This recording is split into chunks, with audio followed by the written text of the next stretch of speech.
Throughout the 1970s, a pattern began to emerge across college campuses and quiet suburbs. Women were disappearing without a trace, leaving investigators with no witnesses, no DNA evidence, and no clear motive. When the investigation closed in, police discovered hundreds of photographs. They weren't crime scene photos. They were pictures of victims smiling, captured right before they vanished. The man was Ted Bundy. Educated, charming, and active in politics, his arrest shifted our understanding. A serial killer lived in plain sight without suspicion. He exploited the cultural assumption that dangerous people are easily identifiable. By appearing successful and kind, he proved that a monster can hide behind a perfectly curated facade. That facade likely began with a fractured childhood. Bundy grew up believing his grandparents were his parents, only to later discover the woman he thought was his sister was actually his biological mother. This realization preceded a shift in his behavior. Friends noted a quiet, social awkwardness that he eventually masked with a meticulous need for control and an increasingly dark internal life. He turned this need for control into a specific hunting method. He would often wear a plaster cast on his arm or use crutches, asking women to help carry books or load items into his car.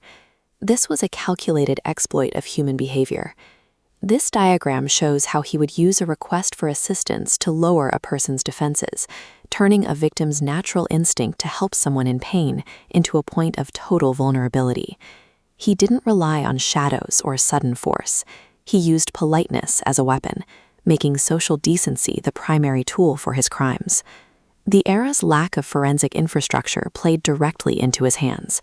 In the mid-70s, DNA profiling didn't exist, and there were no security cameras to track his movements across state lines.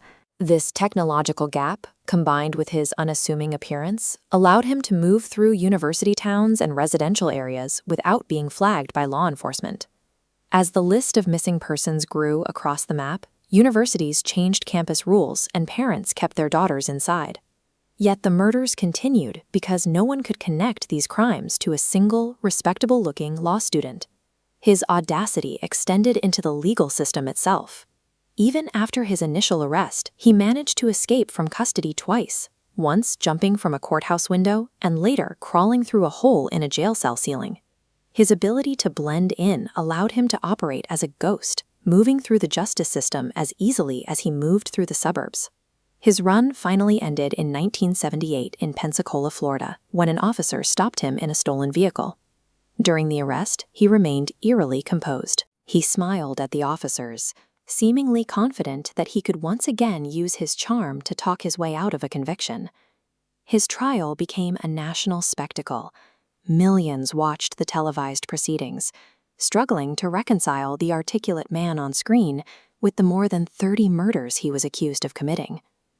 Despite his attempts to control the narrative, the evidence became overwhelming.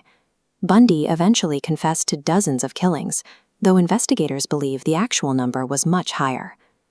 Just before his execution, a reporter asked him one final question: "Who are you really?" Bundy looked directly into the camera. The mask finally came off as he replied, "I'm the most cold-hearted son of a bitch you'll ever meet." His case changed how we assess risk. We no longer assume that danger looks like a monster in the dark. Now we know it can look like the person